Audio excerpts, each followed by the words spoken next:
in all of these situations, it's only the artist that's losing. Somebody makes big money. When these rappers get killed, not incidental. And 8052, shooting just occurred.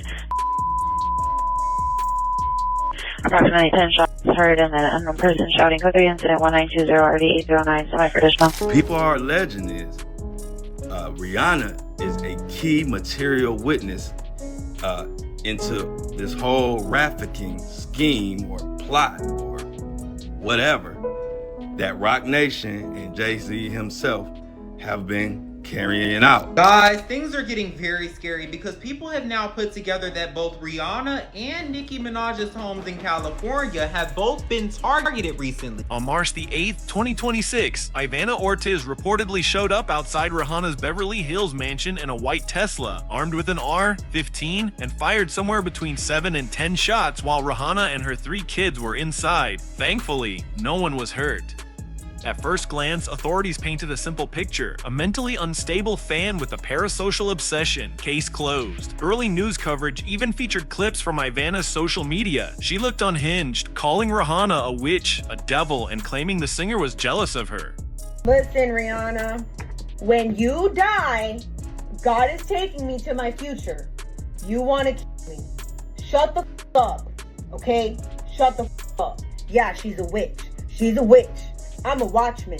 She's a witch. Get that stupid girl out of here. Okay? They can't do this. They can't do this. That's why you got Rihanna over there all jealous. Because how am I? Because her faith is the devil. Rihanna's faith is the devil. Okay? I don't like her, and she's always trying to steal from me. And she has not ever put out any music to reach people. She only did her little music thing so that she can do witchcraft. And so that she can steal from people.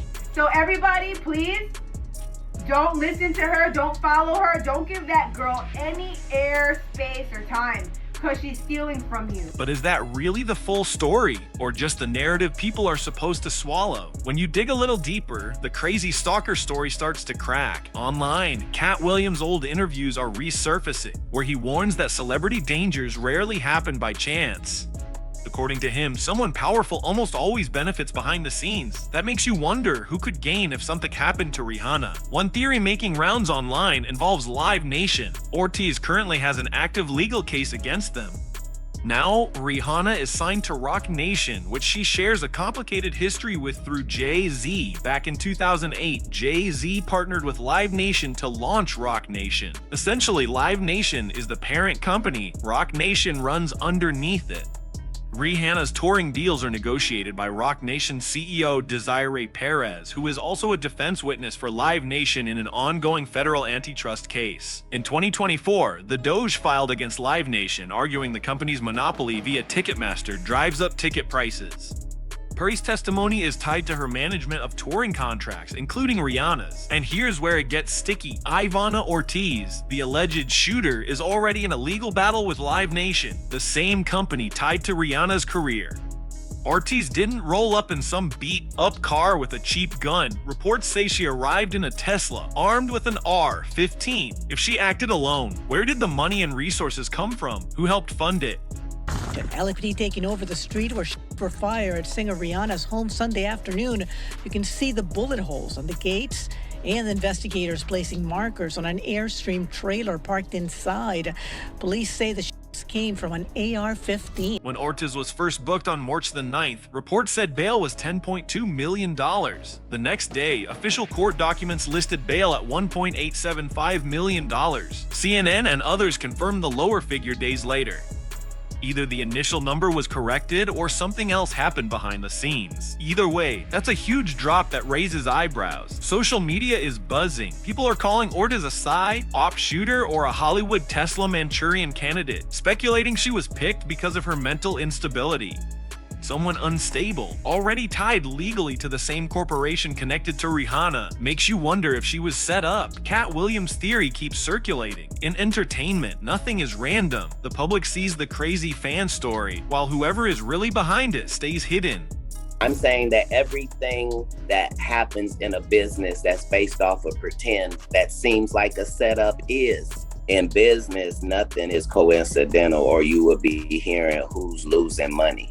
In all of these situations, it's only the artist that's losing. Somebody makes big money. When these rappers get killed, not incidental. Somebody made $100 million and now don't have to talk to that artist or none of their crew, don't have to validate none of their contracts. Now only got to deal with the mama, only got to see her once a year, and it's over. And the money goes up and up and up. So they killed this $20 million guy, but they reaped $60 million in benefits. Wow. And they had some people from your city do it. So yes, Ortiz may have pulled the trigger, but who actually led her to Rihanna's home? And how did she even get the address? Online theories are linking this to the Epstein files. After millions of pages went public in January 2026, Jay-Z's name resurfaced in discussions tied to an FBI hotline report from 2019. Connecting the dots, Rihanna is under Roc Nation, founded by Jay-Z, which operates under Live Nation, the same company Ortiz sued last year. Desiree Puri negotiates Rihanna's tours and is defending Live Nation in a federal antitrust trial. Would Live Nation want one of its biggest stars caught in controversy while under legal scrutiny? Maybe not. Could Rihanna be seen as a liability? Remember, she was brought from Barbados to New York at 16 by Jay-Z, who pushed her first Roc Nation contract. We don't sing songs here, we sing artists.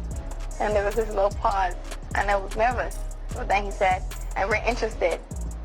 And there was this sudden feel of relief. But then he said something about a window and a door or something. Oh, then he said, you said it homework. I did a lot of homework on you, Miss Lady. He said, there are two ways to leave here, either through the door with the deal sign or through this window, and we're on the 29th floor.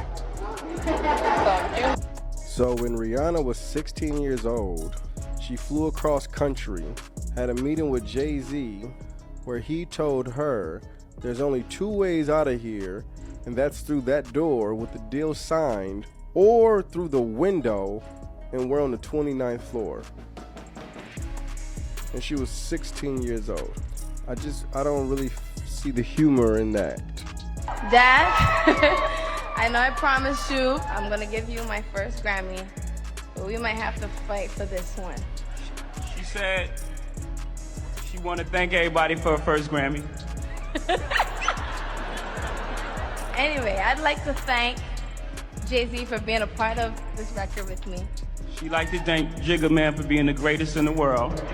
Definitely a strong sense of ego here, which could be in fact rooted by other things, which is probably why Jaguar Wright said, when are we gonna come to the fact that Rihanna was the T word? Traffic. So how did Ortiz, a Florida speech pathologist, afford a cross-country Tesla and an R-15? Was this a real attack or just a warning? If someone intended to hurt Rihanna, why stop at the gate? And if the goal was intimidation, who stands to gain? No one has clear answers yet. Sure, maybe Ortiz acted alone, but with today's world of false flags, corruption scandals, and leaked documents, many question the official story. Now it's your turn. Do you think Ortiz acted solo, or is there something bigger behind the scenes? If someone did send her, who do you think pulled the strings? Drop your theories in the comments and stay tuned for the next video.